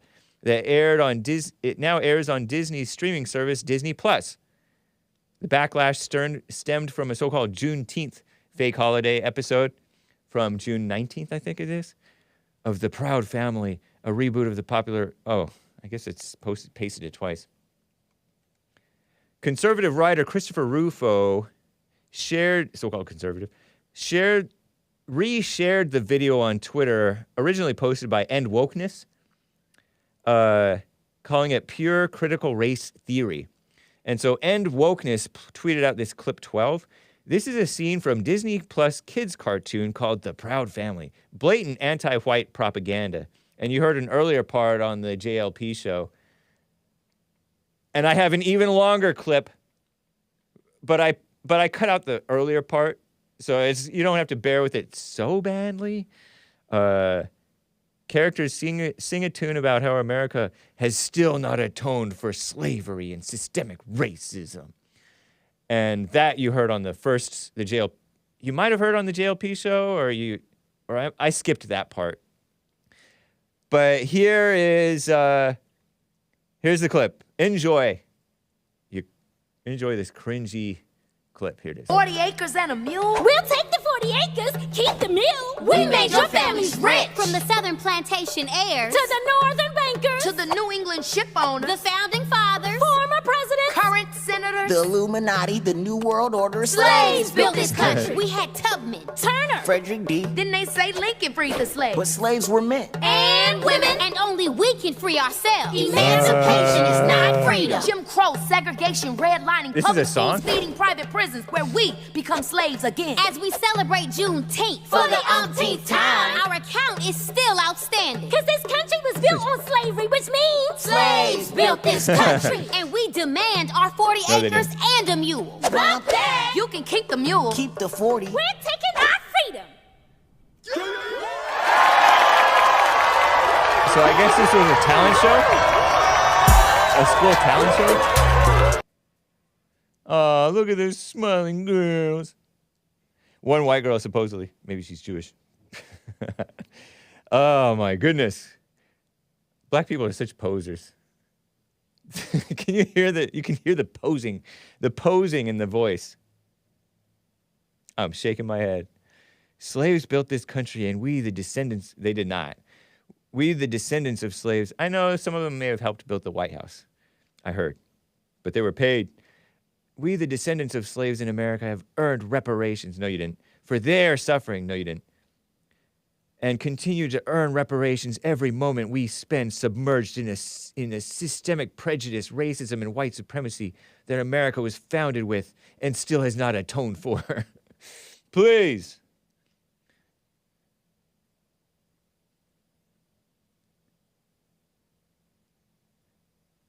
What a mess.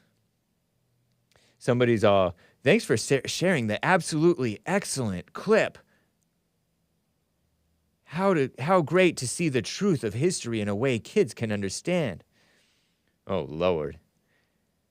Yeah, may not be something OP original poster agrees with, but they ain't inaccurate, says comedian Billy Procida. He replied in a tweet to the clip. Who's that? Who's Billy Procida? Oh, are you kidding me? He's a white. What, is he Italian? Or is he Jewish? Or please tell me he's not. Oh, he's with BuzzFeed, Vice, Washington Compost, New York Post, Esquire.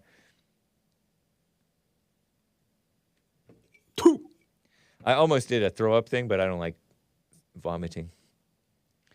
The animated preteens, all but one of whom are black. So these are like 12-year-olds. Preteens means 12 and younger. Also chant that they demand our 40 acres and a mule, but you can keep the mule because mule implies that you have to work. And what would you do with the 40 acres? Turn it into a ghetto? In reference to a promise made to free slaves following the Civil War in an apparent request for reparations, blah, blah, blah. And then they said, keep the 40 too. We take our freedom. Because they pretend that they didn't get freed, and they have to free themselves, and they think by being sassy towards the whites, they'll free themselves. Dumb. We made your families rich. You didn't do anything. Activists and more have called on the U.S. government to provide reparations to the descendants of enslaved people, often in the form of financial restitution. In California, they're doing it. I heard.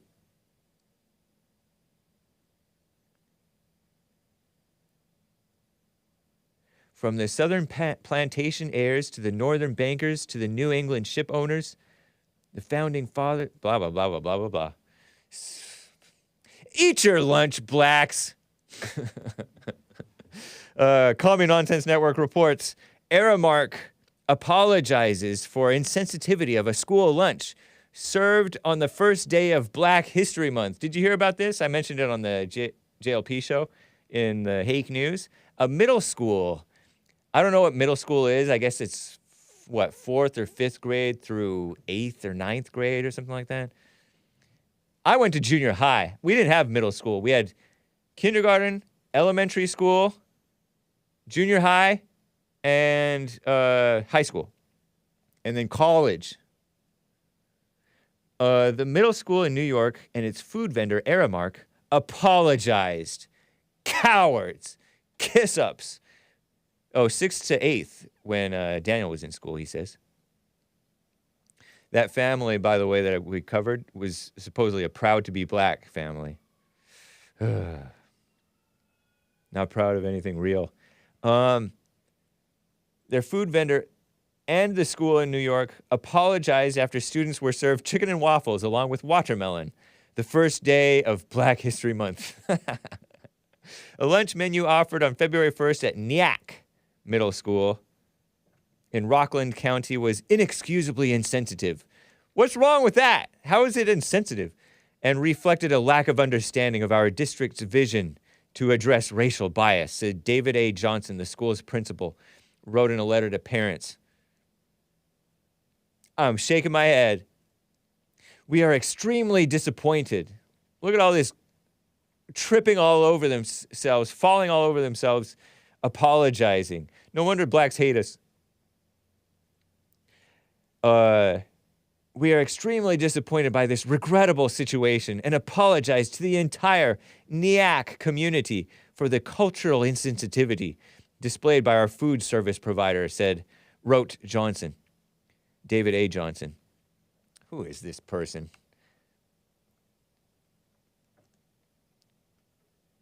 I don't know. Anyway, let me keep on reading. The incident is the latest example of how black people continue battling misguided stereotypes about their fondness for certain foods. Oh, that's him? Wow, that's pretty good, Nick. He's all over it. It doesn't look like a normal white. Maybe he is. I don't know. He's in New York. Are any normal whites in New York?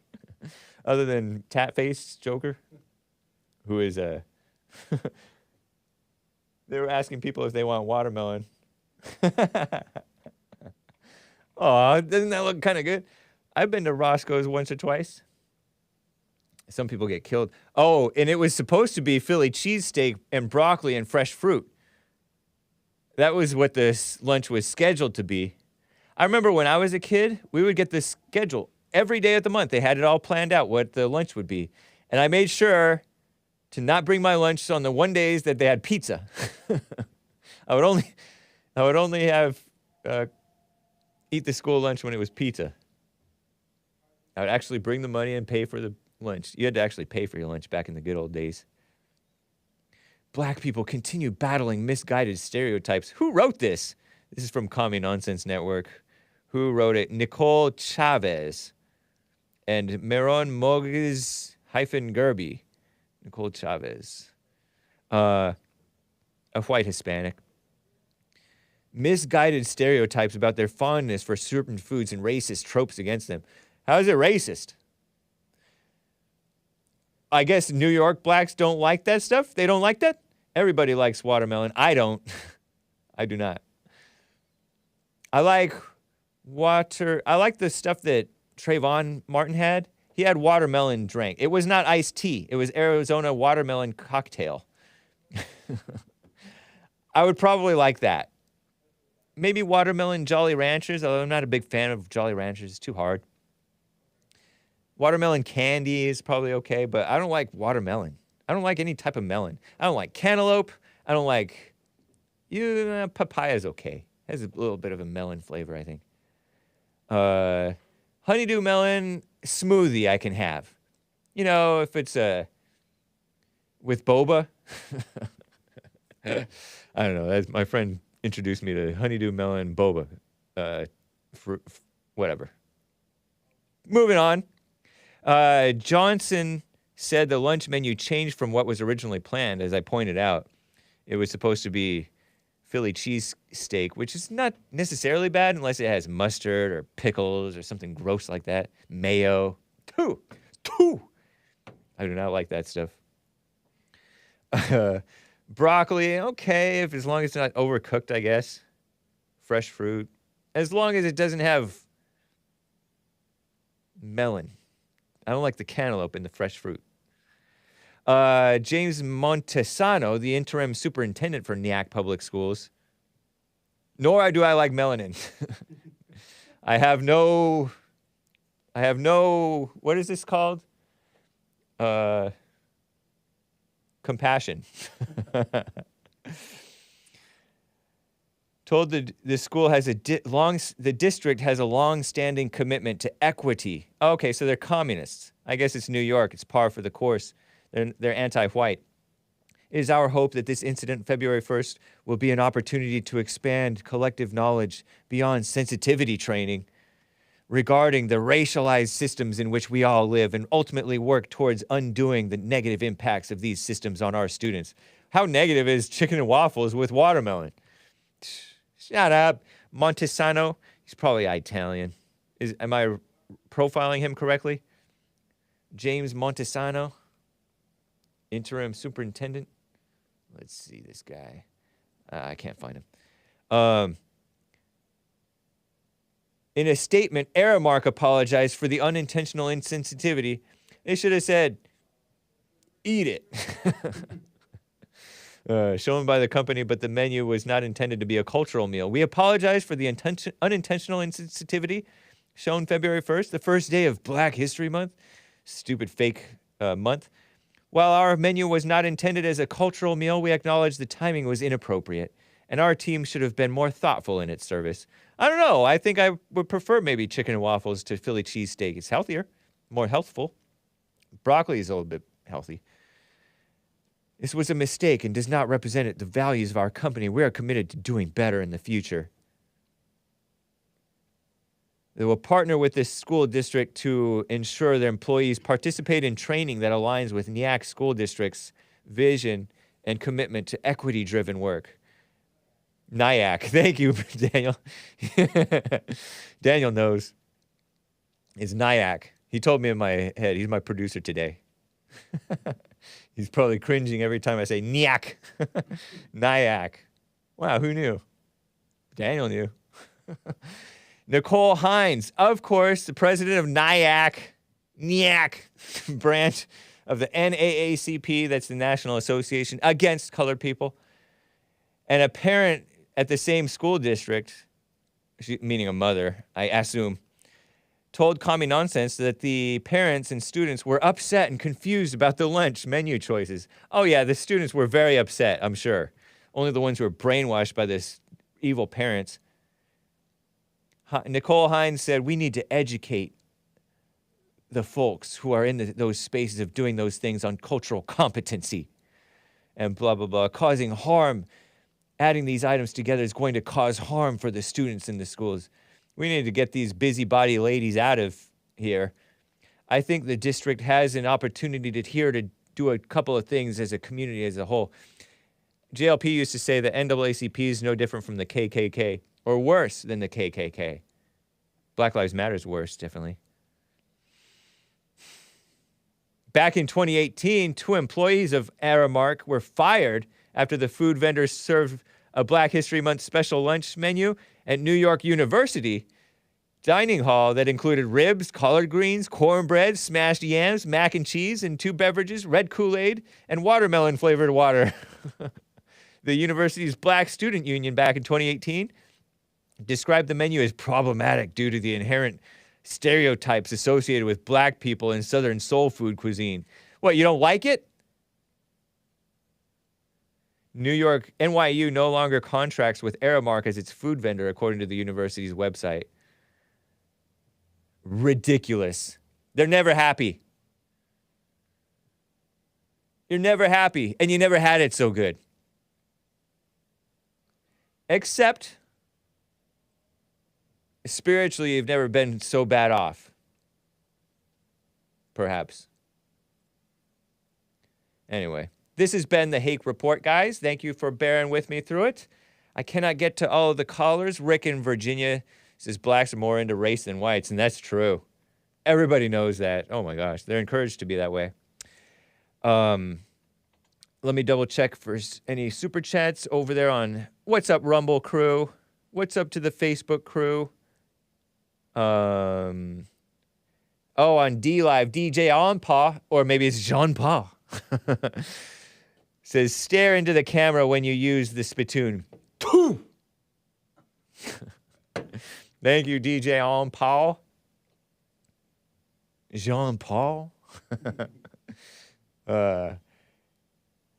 And now let's listen to Oh, you're going to like this track.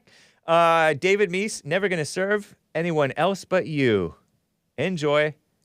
And maybe this is the one from, the bottom of the top of the previous top of the hour was from 1980. I think this one is from 1978. Enjoy. Some Blue-Eyed Soul, maybe, or something. 70s music. Here it is. Bye.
Wrong, singing my songs for the rock of all ages. They say do this, do that, it's where it's at, and put more glitter and flash into your act. Well, my show is no act, it's just what I believe. So I told them they were wasting the time on me, because I'm never gonna serve anyone else but you, my Lord. No one but you, my Jesus. I'm never gonna serve anyone else. They can keep all the glitter and have fancy shoes. I don't want their riches and I don't need their blues. I guess all I'm saying is I just want to do it for you. Nobody else but you.